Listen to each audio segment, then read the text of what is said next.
to the shadows. Get to the portal! Yes, if you can.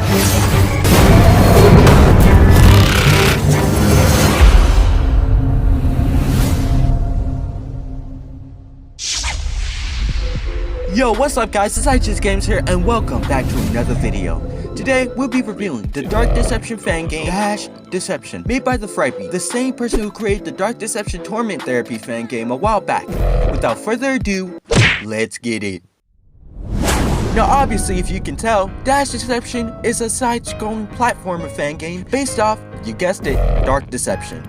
Now there isn't much to say about the game and there really isn't no lore to explain or anything that is entirely fresh, but regardless, it does some different things to stand out. Well, there are a few things to explain actually. I just contradicted myself. The game received a good update recently because the first build to ever release was difficult, and when I tell you that thing was difficult, I mean difficult. With this update, he made the platforming easier and the game a bit easier overall. So this video won't be reviewing the first ever build, rather the recent one, which is sort of second build but it's an update, I don't know. Anyways, let's explain the positives of this game, shall we? Now the positives I have about this game is that it puts a different perspective spin on Dark Deception that I always imagined, but regardless, different perspective, and made it work with it side scroll. And that's about it for the positives. Now there are a lot of things about this game. For starters, I feel like the game lacked creativity. There's no new things about this game that you can see in Dark Deception except the perspective and platforming. Not that it's bad, again, it's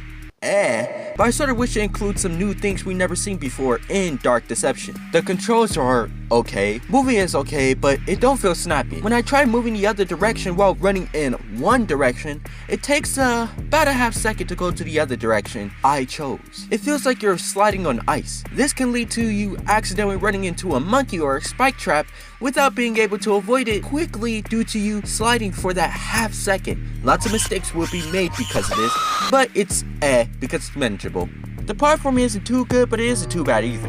Can't be hella tricky, and at some moments, those floating platforms that you're supposed to platform on are a little too small and move way too quickly. We haven't invested 4 consecutive days like I did to beat in this game, which out of those 4 days, I only beat this game once. Those platforms are going to f you up. But it's sad because once you know how and when to maneuver on these platforms, it won't be so hard. It takes practice, which most platformers are going to put you through. Now let's talk about the negatives. Those goddamn spike traps on the wall. Why is it on the damn walls? There are way too many spike traps. They are everywhere. They're in areas where they are unnecessarily placed, like in the platform areas. At that point, it's not even about timing to avoid them. It's literal RNG, hoping you get from point A to point B, which moves, by the way, hoping that you won't get skewed. They would kill you. A lot. Stupid thing. If you're going to add a lot of traps in a level, add some variety at least. Adding some monkeys opening the door slashing periodically would have made me more forgiving to this game for its traps than what we got now, which is spike trap hell.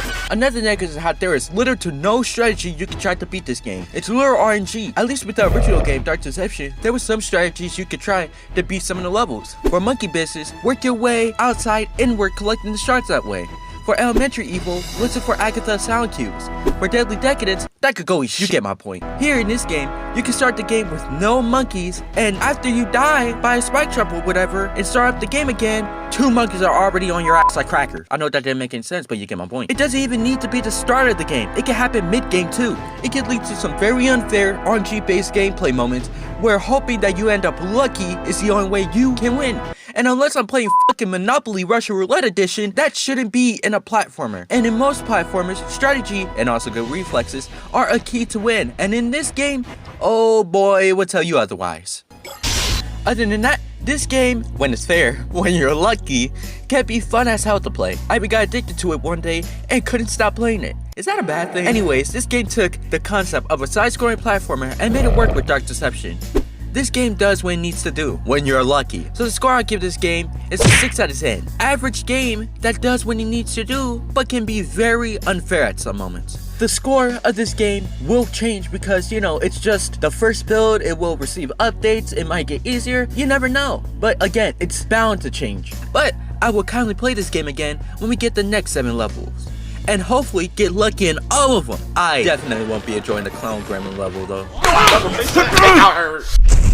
Thank you guys for watching my video. If you guys want to play this game, link to its Gamejolt is in the description. If you guys want to see updates on this game, go check out the developer's Twitter at TheFrebby. If you guys like this video, make sure to hit that like button. If you guys want to see more of my content, make sure to hit that subscribe button and turn that notification bell so you won't miss an upload. If you want to see more of me, go check out my Instagram and Twitter. This is IHSGames and I am out.